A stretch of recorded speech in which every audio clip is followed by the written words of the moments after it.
Hello everyone, welcome back to my YouTube channel. आज की video में मैं आप सबको अपनी नीट 2027 का कंप्लीट प्लान बताने वाली हूँ। मैं शेयर करूँगी कि मैं किस टीचर से पढ़ने वाली हूँ, या मेरा क्या रिसोर्स होगा, या मेरा क्या रोड, मतलब जो भी मेरा है तो मैं वो आप सबको बताऊँगी। So let's start.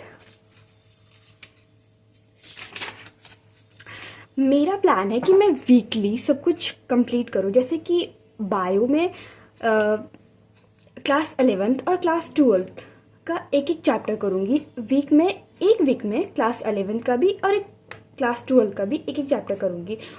वैसे ही फिज़िक्स में भी क्लास 11 का एक चैप्टर और क्लास 12 का एक चैप्टर, वैसे ही केमिस्ट्री में भी। मेरा है कि ऐसे मेरा जितना भी हर वीक दो दो चैप्टर फिज़िक्स में, केमिस्ट्री में, बायो में कंप्लीट होता जाएगा। मेरा प्लान ये नहीं है कि मेरा मेन फोकस नहीं है कि क्या मतलब सिर्फ लेक्चर देखना है। मेरा फोकस ये है कि ज़्यादा से ज़्यादा मुझे क्वेश्चन प्रैक्टिस करना है। मेरे को मेरा लेक्चर देखा हुआ है। जितना मेरे को लेक्चर देखना होगा, जहाँ जहाँ पे ज़रूरत होगा तो मैं वहाँ पे लेक्चर देखूँगी। ओवरऑल फिर मुझे ज़्यादा क्वेश्चन पे ही फोकस करना है। बायो और केमिस्ट्री, फिज़िक्स तो मंडे टू सैटरडे मेरा ये ज़्यादा प्लान रहेगा कि लेक्चर या फिर जो भी पढ़ना है तो वो मैं करूँगी, और संडे को टेस्ट दूँगी, और सैटरडे को जो भी वीक टॉपिक होगा, जो भी बचा हुआ होगा मेरा जो भी प्लान में से, तो वो मैं उस दिन कर लूँगी। पहले मैं स्टार्ट करूँगी बायो से। मैं डॉक्टर रक्षिता सिंह से करूँगी, और उनका लेक्चर मुझे बहुत ही अच्छा लगता है। मैं जो भी उनका लेक्चर देखती हूँ मुझे समझ में आ जाता है और सब कुछ याद हो जाता है। मैं उनको ही प्रेफर करूँगी बायो के लिए। फिर उनका लेक्चर देखने के बाद मैं क्वेश्चन प्रैक्टिस के लिए एमटीजी की बुक लगाऊंगी। एमटीजी की बुक इसलिए लगाऊंगी क्योंकि ना इसमें टॉपिक वाइज दिया हुआ है, और टॉपिक वाइज बहुत ही अच्छा होता है क्वेश्चन लगाना, कि जो जो टॉपिक कंप्लीट हो रहा है, और मैं एनसीईआरटी पढ़ लूँगी जा करके, उसके बाद आकर के टॉपिक वाइज क्वेश्चन लगाऊंगी। तो जो जो मेरा टॉपिक कंप्लीट हुआ मैं क्वेश्चन उसका लगाती जाऊंगी। अगर जो टॉपिक छूट गया तो मैं उसका बाद में लगा दूंगी, या फिर जो भी टॉपिक मेरा वीक है तो मैं उसे फोकस करूंगी, उसे पढ़ूंगी, उसके बाद आकर के उसका क्वेश्चन देखूंगी। मुझे मतलब पता रहेगा कि हाँ मेरा ये वाला टॉपिक वीक है, तो मैं ऐसे लगा लूँगी क्वेश्चन इसका मैं एमटीजी से। उसके बाद असर्शन रीज़न का एक और बुक है मेरा, दिशा पब्लिकेशन का। ये मैंने एक बार भी नहीं लगाया, मैं वो एमटीजी की एक दो चैप्टर के लिए लगा चुकी हूँ। मुझे काफ़ी ही अच्छी लगी है वो बुक, और दिशा पब्लिकेशन की मैं अभी नहीं लगाई हूँ ये जो भी है। मैं जब ये लगाऊंगी तो मैं आप लोग को बताऊंगी कि ये बुक कैसी है। उसके बाद जब मेरा सिलेबस कंप्लीट हो जाएगा उसके बाद मेरा कुछ और प्लान है, फिर मैं सब कुछ करने के बाद बताती हूँ। फिज़िक्स के लिए मैं एमआर सर का लेक्चर देखूंगी, क्योंकि मुझे ज़्यादा क्वेश्चन प्रैक्टिस करना है, और वो बहुत सारे क्वेश्चंस करवाते हैं, पीवाईक्यू, जेई लेवल सारे क्वेश्चंस करवाते हैं। तो मैं एमआर सर का लेक्चर देखूंगी, और उनके लेक्चर से ही जितने भी क्वेश्चंस होंगी मैं उन्हें प्रैक्टिस करूँगी। फिर मैं उनका ही डीपीपी लगाऊंगी, क्योंकि उनके इसमें बहुत अच्छे अच्छे क्वेश्चंस होते हैं। उसके बाद मैं उनका डीपीपी लगाने के बाद मैं फिर एमटीजी की ही पीवाईक्यू की बुक लगाऊंगी, क्योंकि ये टॉपिक वाइज है। तो टॉपिक वाइज में जो टॉपिक मेरा कंप्लीट होता जाएगा मैं उसका टॉपिक वाइज लगाऊंगी। जैसे यहाँ जो टॉपिक है वो दिया हुआ, तो मैं वैसे ही टॉपिक वाइज लगाती जाऊंगी इसका क्वेश्चन। और इसके बाद मेरे पास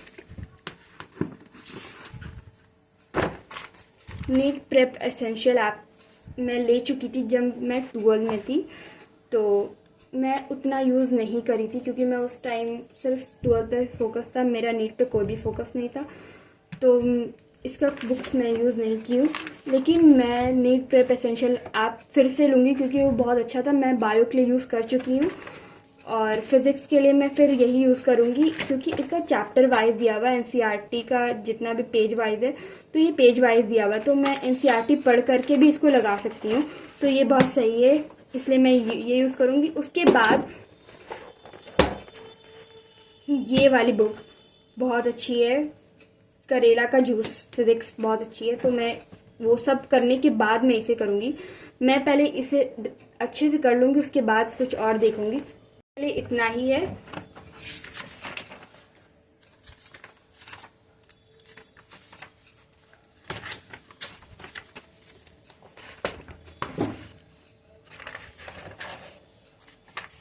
जैसे एनसीईआरटी की बुक दी हुई है पार्ट 1 पार्ट 2 करके, वैसे क्वेश्चंस के लिए भी पार्ट 1 पार्ट 2 करके ही बुक दी हुई है।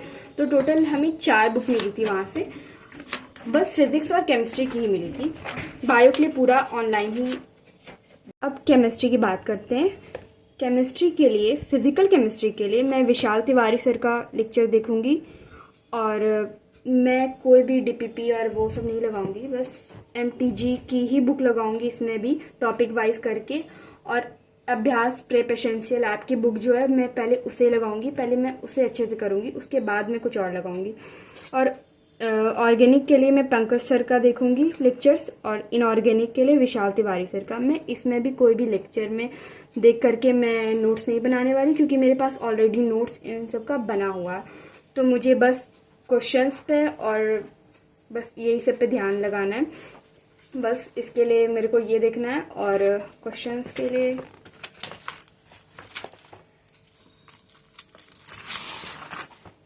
ये है नीट प्रेप एसेंशियल ऐप की बुक्स।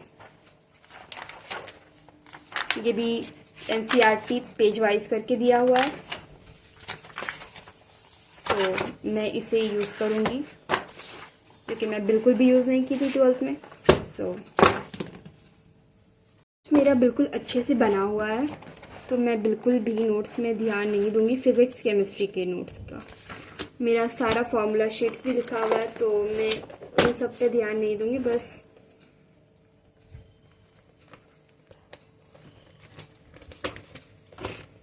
प्रैक्टिस करना है क्वेश्चंस। बस